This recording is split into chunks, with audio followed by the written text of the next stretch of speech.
Salut à tous, c'est Matt et Isma, on se retrouve pour un nouvel épisode de Inside Mig. Donc pour rappel, pour contextualiser, pour ceux qui ne nous connaissent pas, c'est Ismaël, moi c'est Mathieu.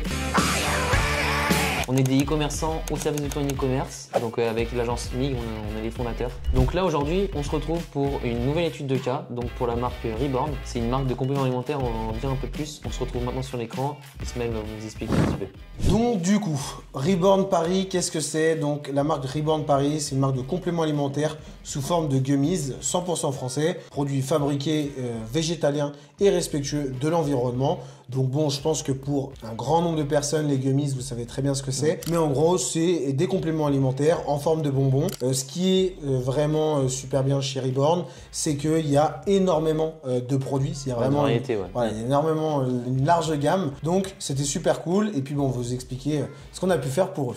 Et du coup, leur mission et leur vision à Reborn, c'est d'améliorer la beauté et le bien-être de leurs clients grâce justement à leurs produits naturels et efficaces. Comme on l'a dit, en plus de ça, c'est Made in France, on coche toutes les cases, on va dire. Donc, par rapport à l'analyse initiale, Ismaël, tu peux parler un peu de l'audit? Donc du coup, déjà, qu'est-ce qu'on a analysé? Ce qu'il faut savoir, c'est que la personne est venue, bien sûr, parce qu'elle faisait peu de ventes. La marque, voilà, elle trouvait que c'était un peu trop lente. Et donc nous, directement, ce qu'on a regardé, première chose, c'est le site internet. Qu'est-ce qu'on a fait? Donc on a pu auditer l'analyse de l'architecture pour voir un petit peu cette partie performance technique. Ensuite, la vérification de la vitesse de chargement des pages. Après, on a relevé un petit peu les stats intéressantes, les plus importants, comme le taux de conversion, l'expérience utilisateur, qui est très importante, ordinateur, téléphone, tablette, et l'évaluation de la convivialité et de la facilité de l'utilisation sur le site internet. Et puis après, quelques recommandations pour optimiser le parcours client et la sécurité du site aussi, ça va être très important pour ce fameux taux de conversion. Ensuite, dans un deuxième lieu, on a vu pour tout ce qui est analyse concurrentielle, donc dans quel environnement bosse Reborn et quels sont ses concurrents. Donc là, on a regardé un petit peu, on a identifié les opportunités d'amélioration pour la marque, donc à peu près par rapport aux meilleures pratiques qui se font sur le secteur du complément alimentaire, et on a étudié des sites de concurrents et les tendances du marché qui sont faites actuellement. Alors du coup, là maintenant, on vous a fait un petit screen par rapport aux chiffres d'avant qu'avait Reborn. Donc là, entre le 1er et le 29 février 2024, elle avait un taux de conversion de 1,5%, ce qui est relativement faible parce qu'on a tendance à le dire dans les précédentes vidéos. En moyenne, de tous les secteurs confondus, on est entre 2 à 2,5% de taux de conversion. Je tiens à rappeler, avant qu'il y en a qui disent « Oui, Mathieu, t'es nul, c'est pas vrai ». Bien sûr qu'on peut avoir un taux de conversion d'1,5 si tu as un panier moyen à 200, 300 euros. Bien sûr que c'est tout à fait normal. Même chose pour des gens qui font beaucoup de campagnes d'influence, ça peut être aussi normal. Bien sûr que la personne va drainer énormément de monde et donc le taux de conversion va forcément baisser. Bon voilà, au cas où je préfère le dire. Merci Ismaël. Mais en l'occurrence, en moyenne, tu vois, nous c'est vrai qu'on le remarque, mais il faut que ça soit à 9% ici. Ouais. Donc les ajouts au panier, donc là ils sont quand même assez faibles. L'écart entre l'ajout au panier et la visite convertie sont pas non plus, il n'y a pas non plus un énorme écart, mais c'est plus en termes d'ajout au panier, il n'y en a pas assez. Il y a une mauvaise cascade. C'est ça. Soit ça veut dire qu'il manque de confiance, soit les bénéfices sont pas assez mis en avant, ou ça donne surtout pas envie. Donc il y a plein de choses à voir, même par rapport au prix aussi, par rapport à l'offre. C'est ça. Et pour vous, pour savoir si vous êtes bien ou mauvais, bien sûr, c'est un petit peu cette méthode de cascade. Je m'explique sur la partie cascade, qu'est-ce que c'est? Avec Mathieu, on aime bien toujours se dire, l'ajout au panier, il est à 9%, l'étape du paiement, il est à 6%, et le taux de conversion, il est à 3%. C'est ça. Il y a vraiment que ce delta de 3% qu'il peut avoir entre chaque pourcentage pour vous dire, ok, ça reste bon. Par contre, s'il y a un énorme écart, n'importe quoi, il y a 10% d'ajout au panier, mais 1% de taux de conversion, là, il y a vraiment un problème. Donc voilà, pour un petit peu pour... et après, on peut savoir justement que si, comme dit Ismaël dit, il y a beaucoup d'ajouts au panier, donc vous avez 9 à 10% d'ajouts au panier, mais par contre, ça ne convertit pas. Soit c'est un problème par rapport à la confiance du site, soit c'est un problème par rapport potentiellement aux moyens de paiement. Donc tout ça est à revoir et chaque chose se corrige et chaque problème égale à une solution. Et nous, comme on est des e-commerçants avant d'être des créateurs de MIG, on sait y répondre et on saura vous aider sur ces points-là si vous avez besoin. Donc du coup maintenant voilà, on est sur le site au tout début, donc dès lors qu'on a pris en main la marque. Puis Ismaël va vous parler un petit peu de comment ça s'est passé et qu'est-ce qui dérangeait un petit peu à ce moment-là, comme ça après on vous montrera le après à la fin de la vidéo. Alors par rapport au site internet, de toute façon Mathieu va faire un petit peu défiler, mais déjà le premier problème c'est un petit peu vraiment visuellement, parce que déjà comme on l'a dit au début, le premier but de Reborn c'est cette beauté, ce bien-être, et là on le ressent pas forcément. On est quand même sur quelque chose d'assez un petit peu ancien, et de toute façon voilà, on le voit sur le taux de conversion avec des petites phrases, on ressent pas la marque, on n'a pas tout de suite les produits aussi qu'on veut. Souvent vous voyez, nous on aime bien mettre une belle bannière et après directement les produits en vedette juste en dessous. Tout à fait. Là même, tu vois, c'était pas très bien optimisé en Ouais, termes de logo. c'est ça. Ça fait très pâté. Sachant que là, bien sûr, on vous le montre sur ordinateur, mais en téléphone, Ça doit être pire. c'était pas mieux. Donc voilà, d'une manière globale, si tu défiles un petit peu Mathieu, Ouais. mais voilà, on est quand même sur quelque chose d'assez un peu dépassé Ouais, c'est ça. pour être transparent. Même là, il manque certains produits, des images assez classiques. Alors bien sûr, vous allez le voir dans la nouvelle version, on respecte aussi la thématique du fondateur. Hein. Il veut garder cet univers et aussi, faut que ça plaise. Hein. Si on fait une marque, c'est bien pour que ça nous plaise à chacun. Mais voilà, même chose, je pense, si on va sur une fiche produit, Mathieu, si tu montres Ouais, je vais rapidement. aller cliquer. Ouais, par exemple, dans Minceur. Dans Minceur, ouais. Donc, Vous voyez déjà, dès qu'on clique sur une fiche, voilà, on arrive directement sur une sorte de mini-blog avec des produits en dessous, ce qui n'est pas forcément optimisé. Ouais, c'est ça donne pas envie. Là, c'est Sachant qu'il faut pas oublier aussi, il faut se mettre au standard par rapport aussi à la concurrence. Et puis là, voilà. J'en comprends pas pourquoi il y a une bannière verte. Voilà, verte. Et puis là, je pense que la fiche produit, elle parle d'elle-même. Vous voyez déjà plein de... Voilà, il y a beaucoup sortes trop de genres variantes. Derrière, il y a un achat simple, abonnement. Je te perds facilement. Là, vous voyez ça, les boutons partagés, ça sert à rien du tout. Alors ça, s'il vous plaît, tout le monde, enlevez ces boutons. Ça ne sert à rien, c'est moche. Et en plus, les gens vont cliquer par curiosité et vont se perdre. Ouais, donc vous allez perdre les gens. Donc voilà, la fiche produit, c'était encore le... Là, on parle beaucoup plus de partie technique, mais c'est encore très très peu optimisé pour de la vente. Donc maintenant qu'on a passé à ça, on va retourner sur la mind map, comme ça on vous montre un petit peu déjà ce qu'on a fait. On va vous montrer aussi une maquette, parce qu'on fait toujours des maquettes, on vous en reparlera un petit peu plus après. On se retrouve tout de suite. Alors du coup, on se retrouve sur la mind map. Donc par rapport à l'optimisation de site web, donc qu'est-ce qu'on a fait entre ce que vous avez vu maintenant et le après? Donc comment ça se passe? Donc dans tous les cas, comme vous avez vu, on fait un audit des sites web, on analyse la concurrence et ensuite on optimise le site web. Mais avant d'optimiser le site web, on fait toujours une maquette graphique pour que ça soit optimisé et que s'il y a des changements, au moins on le fait sur la maquette et non pas directement sur le site web Shopify. Ça nous évite de faire des va-et-vient et c'est beaucoup plus pratique. Donc par rapport à l'optimisation de site web, donc déjà on a créé la maquette graphique, donc on va vous la montrer juste après. Qu'est-ce qu'on fait lors d'une création de maquette graphique? On recherche les besoins pour justement comprendre la cible. On fait aussi tout ce qui est wireframe. Qu'est-ce que c'est les wireframe? Donc c'est les fonctionnalités, les sections qui bougent, qui sont dynamiques, pour que ça soit optimisé, les animations. Ouais, après ensuite il y a toute l'amélioration de la partie expérience utilisateur, pardon. Donc là ça va être très très important, même juste capital, la version téléphone. Il faut qu'elle soit optimisée. La plupart de vos ventes, à 80-90%, ce sera du téléphone. Donc on fait super attention que dans la simplicité et dans la navigation, que ce soit super cool pour les gens sur le téléphone. Super simple. Il faut vraiment prendre en compte qu'on ne peut pas mettre des éléments partout parce que tout le monde n'a pas un iPhone 15 Pro Max, il n'y a pas un énorme écran, donc il faut le prendre en compte. Et puis voilà, process de checkout avec une bonne vitesse aussi, parce que il y en a aussi qui peuvent avoir de mauvais téléphones et avec une petite connexion internet. Donc c'est important au moins que le site n'aille pas lentement et qu'ils puissent acheter facilement. Après pareil pour le design des pages produits et catégories, de toute façon vous l'avez vu auparavant, les pages produits étaient vraiment très mauvaises. Donc on a revu tout ça, on a même fait des tests aussi avec des amis à nous ou même un petit groupe de personnes qui nous permet aussi d'auditer et de vérifier si tout est bon en termes de UX. Donc on améliore aussi tout ce qui est rédaction de contenu parce que non SEO par contre on tient à préciser parce c'est pas compris on va dire dans l'accompagnement, en tout cas pour la refonte telle qu'elle est. On va pas faire des recherches de mots-clés etc. Ça c'est un accompagnement à part. C'est pas l'objectif. Là c'est vraiment l'ergonomie du site. Et ensuite l'intégration de la maquette, et une fois qu'on fait l'intégration de la maquette et que c'est validé par les clients, on fait tout ce qui est recettage. Qu'est-ce que c'est recettage? En fait on adapte la maquette au thème Shopify. Donc là à moins que tu as des choses à rajouter, non, c'est bon, on va passer à la maquette, on va vous montrer ça. Donc voilà, maintenant on est sur la maquette. Ismaël va vous parler un petit peu de la maquette. Comme ça au moins on va vous montrer, ça va vous donner un petit aspect de l'avant et de l'après un petit peu de ce qu'on a fait. C'est ça. Alors bon, ce qu'il faut prendre en compte, c'est pas la version définitive, mais ça permet tout de suite de beaucoup mieux comprendre ce qu'on recherche. Donc déjà par rapport à l'identité visuelle, si Mathieu défile un petit peu, on va comprendre qu'il y a une cohérence dans les couleurs. Alors bien sûr que le client voulait absolument garder ces images là avec ces petites animations de couleurs, mais nous voilà, c'est directement de simplifier comme l'a dit Mathieu, directement les best-sellers, hop, on met un petit peu ce côté humain après et cette partie pack sur mesure parce qu'on sait que c'est un avantage pour cette marque de créer son pack et puis derrière de la réassurance, montrer des avant-après. Voilà, on retrouve encore la couleur. Alors la même chose, hein, c'est propre à la marque, mais le pouvoir de la nature, là on reste dans leur storytelling à eux. Remettre leur réassurance, mais de manière beaucoup plus sympa, qui défile, parce qu'on sait que sur le téléphone, comme ça va pas faire un gros pâté. Et puis ben voilà, remettre un petit peu de l'expertise, c'est ce qu'on va rechercher. Toujours le côté humain aussi pour montrer, comment dire. Parce qu'en fait, si vous voulez, nous on a remarqué que plus on va mettre d'humain sur le site, plus les gens sont enclins à acheter. En fait, ils s'imaginent plus avec le produit dès lors qu'ils le voient utilisé par quelqu'un d'autre, que ce soit un téléphone. C'est pour ça que, par exemple, quand vous voyez les pubs McDo, vous voyez très rarement juste un sandwich. Vous voyez toujours quelqu'un qui est en train de mordre dans un sandwich, qui est en train de le manger, parce que inconsciemment, en fait, tu as envie de le croquer aussi.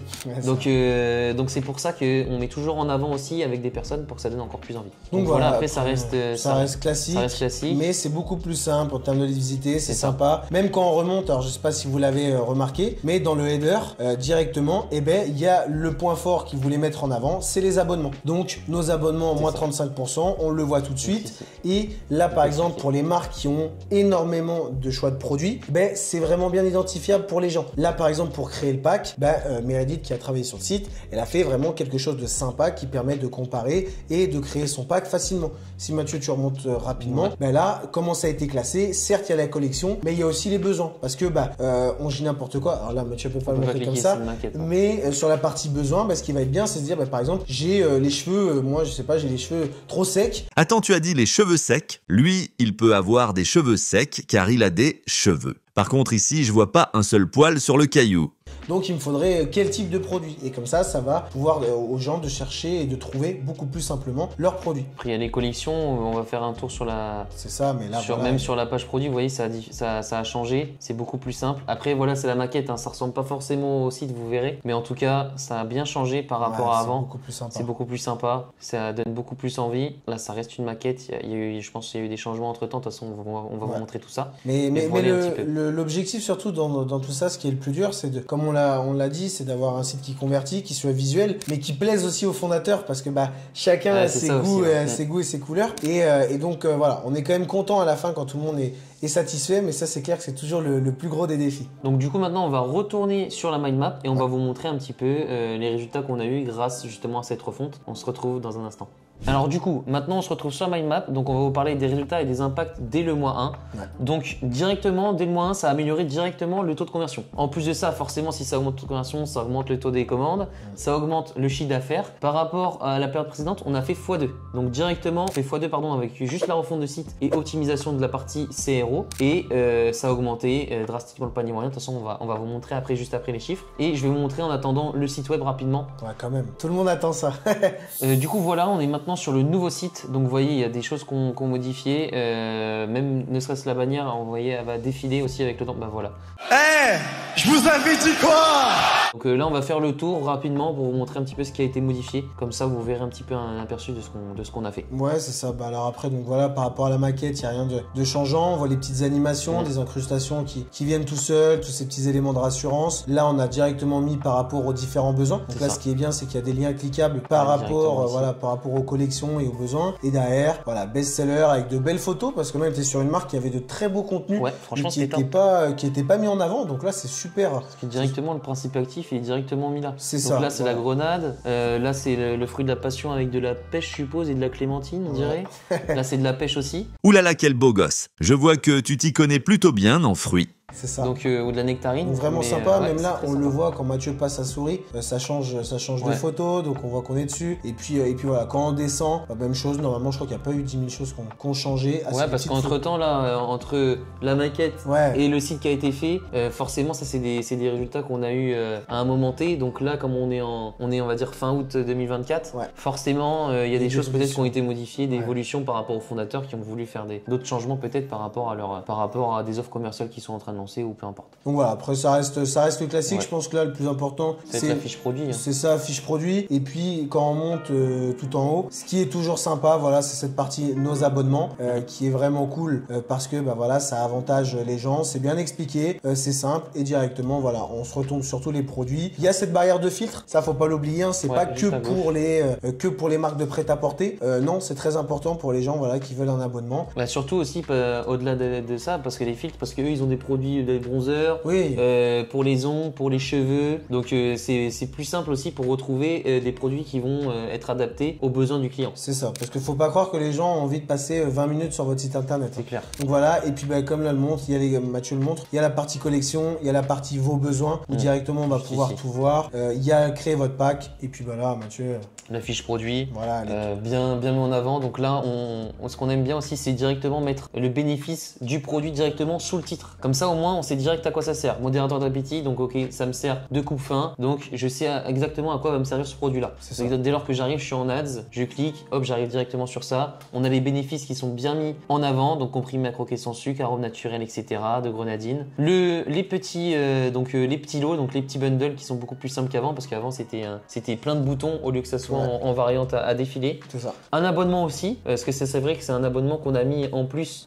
C'était de mémoire, c'était une nouvelle application qu'on a mis, ce qui fait que ça a rapporté dès le premier mois une vente. On vous montrera juste ça après. Ouais. Mais vous voyez, c'est beaucoup plus sympa avec le thème qui change par rapport à la couleur du produit, donc par rapport aux bénéfices, les ingrédients, le programme, précaution d'emploi. Enfin voilà, vous voyez la différence, les photos qui sont juste par contre, ce qu'il faut, si tu reviens tout en haut sur la partie fiche produit. Ouais. Hop. Là, alors nous, ça c'est pas quelque chose qu'on a mis. Le bouton acheter maintenant, acheter que ce soit avec ShopPay ou avec PayPal, ça, etc. Ouais, c'est vrai. Nous on le déconseille totalement. Mais après, voilà, c'est aussi des choix de clients, même plus de moyens de paiement. C'est pas quelque chose qu'il faut mettre pour nous. Pour nous, ça fait baisser et ça fait descendre le panier moyen. Donc c'est pas quelque chose qu'on conseille, mais après voilà, chacun fait comme il. Et pareil aussi mettre le bouton ajout panier. Normalement, il aurait dû être noir. Ouais. Donc de base, il était noir. Là, ils ont mis un overlay blanc. Enfin, un overlay noir plutôt que l'inverse. Donc, c'est parce qu'en fait, il faut que directement l'ajout au panier, il faut qu'il soit visible par votre client. C'est ça. Donc, ou par votre prospect. Donc là, en l'occurrence, l'ajout au panier n'est pas forcément mis en avant. Vous voyez, s'il aurait été en noir, ça aurait été parfait. Parce qu'il faut se dire que normalement, la plupart des gens qui vont venir, ils vont à peine bouger leur téléphone. Il faut que dès qu'ils voient la fiche produit qui baisse un tout petit peu, ils se disent ok, j'ai toutes les informations, je sais à quoi ça correspond, combien je vais payer, c'est bon, j'achète. Si vous vous dites qu'il faut qu'ils fassent toute la fiche produit, non, ça n'existe pas. Ils ne le feront pas. En général, on avait regardé, nous, avec Hotjar, avec plein d'applications qu'on met sur le site. Donc, si vous voulez justement voir ce que font vos clients, vous pouvez mettre Hotjar. On va le mettre juste ici et mettre en description. Il y a même Lucky Orange. Lucky Orange aussi, c'est un peu moins cher, mais c'est moins performant. C'est moins performant. Et du coup, ça permet de voir ce que font vos clients en instant T, en temps réel, sur votre site. Donc, nous, on avait remarqué qu'en fait, le client, quand il est sur le téléphone, et en fait, il regarde juste la première image produit, il défile. Donc, c'est pour ça qu'on a mis les bénéfices juste en dessous le titre produit, parce qu'en fait ils regardent que ça, l'image, ils regardent le prix et les bénéfices et après ils ajoutent au panier.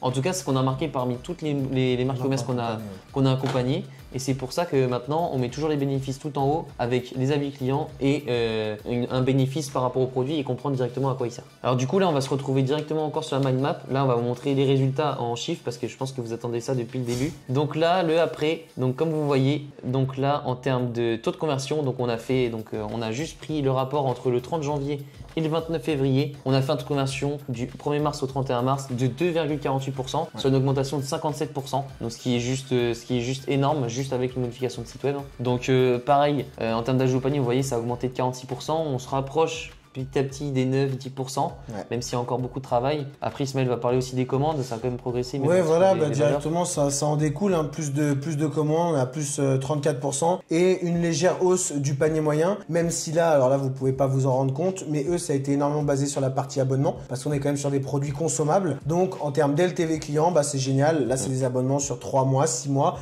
1 an. Donc, c'est ce qui est vraiment super cool dans ce profil-là, c'est que derrière, on assure une belle LTV. On n'a pas pu vous montrer les chiffres en tant que tel de chiffre d'affaires parce que ça reste confidentiel entre nous et la marque. Mais en tout cas, comme vous voyez, entre le avant et l'après, vous voyez un x2 quasiment sur le taux de conversion. Donc ce qui fait que ça s'est répercuté aussi sur le chiffre d'affaires. Ils ont progressé de x2 entre février et mars. Donc ce qui était juste incroyable pour eux et pour nous, ça fait une super case study. Et puis on a appris aussi, ça nous a permis d'apprendre pas mal de choses par rapport à tout ça. On va vous en parler. Donc on a appris pas mal de choses avec ce site-là, le fait de refondre ce site par rapport aux besoins qu'ils avaient. Je te laisse en parler un petit peu, Ismaël. Ouais, c'est vrai que alors là, la réflexion là sur nos succès et les défis, ça a été de mettre beaucoup de choses en place en même temps. Donc la partie pack, la partie abonnement, gérer énormément de produits par rapport à différents besoins. Ça a vraiment été ces points importants là.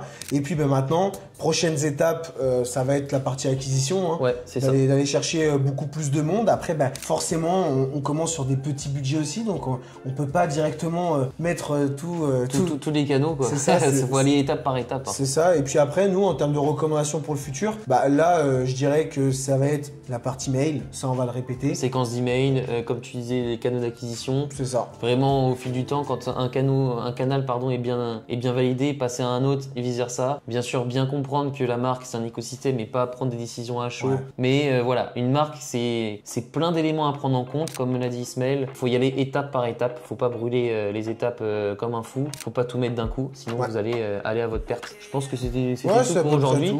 Franchement, une bonne petite étude de cas sur encore, je pense, un cas client qui touche énormément de personnes. La cliente était super contente. Donc voilà, en tout cas, j'espère que ça vous a plu. Ouais. Avec Mathieu, quand même, on essaie de mettre un maximum de valeur. N'oubliez pas de vous abonner, de partager, de mettre la cloche et en commentaire de nous dire si ça vous a plu, si vous avez des questions. On sera là pour y répondre. Et puis voilà quoi. Ouais, c'est tout. Et puis n'hésitez pas à nous suivre aussi sur les réseaux, Mathéisma, Instagram, TikTok. Et puis on vous dit à très vite pour une nouvelle étude de cas. Et puis c'était Mathéisma, on vous remercie. Allez, salut. Ciao. Ciao.